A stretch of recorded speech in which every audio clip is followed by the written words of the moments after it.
Welcome to SWTV, Sylvia with the Voice, your ultimate source for the most abnormal news and wildest reactions on the internet.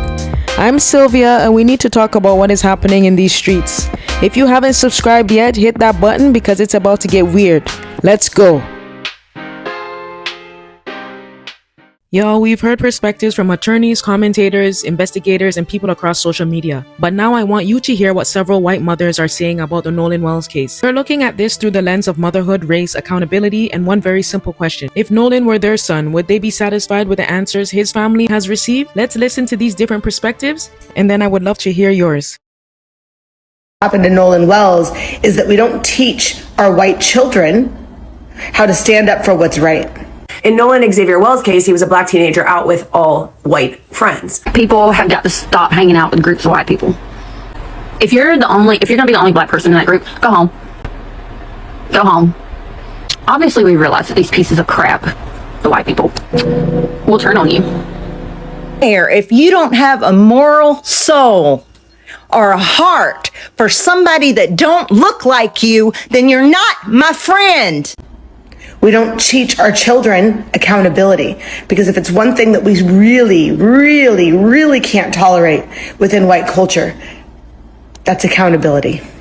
Or we as white parents talking to our white children about how they are to show up for their black friends.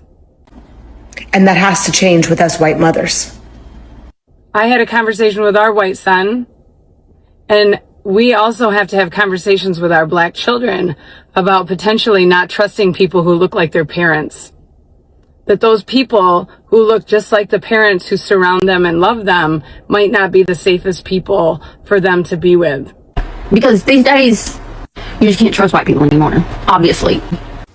Well, he was drinking and doing cocaine. I said, wait a minute. First, they haven't gotten a toxicology back, so that's a lie. He says, I don't know why they have to bring Al Sharpton here and Ben Crump just to stir up shit. There is racism at the heart of this story, no matter what, because those white boys left their friend, and instead of trying to get answers for his family, are lawyering up and becoming silent. I said they have to. They won't get a fair trial if they don't. They have to have advocates. I said this shit gets swept under the rug in Mississippi. I said black people do not hang themselves in Mississippi.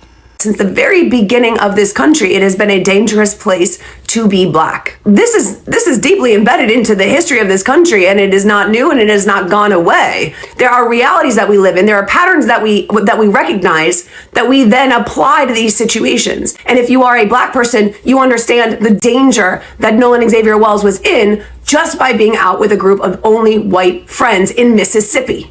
Independent autopsy, and the people in Mississippi didn't even send his throat or his lungs. Why is that? Black people are repeatedly telling you they are raised to believe they may not be safe in these circumstances for this exact reason. Especially down here in the South, okay? Down here in the South. A cover up, and it's disgusting and gross. What breaks my soul about what happened to Nolan Wells is that we don't teach our white children how to stand up for what's right. Now, race has obviously become a major part of the public conversation surrounding Nolan, but we have to distinguish between discussing racial dynamics and claiming that race has been proven to be the reason Nolan died. Those are two different things. I want my mothers especially to answer this. Take race completely out of it for a moment. If Nolan were your 18-year-old son, what would be the number one question you would still need answered? Okay, now put race back into the conversation. Do you think that the racial dynamics surrounding this case affects how the public views it, even if race is ultimately never established as a factor in Nolan's death? One thing these mothers' perspectives remind me of is that empathy doesn't require us to have identical experiences. Whether you're a black mother, white mother, biracial family, whatever your background, a parent wanting answers about their child is something people can understand. We may disagree about theories surrounding Nolan's case, but hopefully we can agree on this. Nolan's family deserves the truth, whatever that truth ultimately turns out to be. Please remember to comment, like, subscribe. We'll continue the conversation in the comments below. Please remember to be mindful and respectful, and I'll see you in the next video.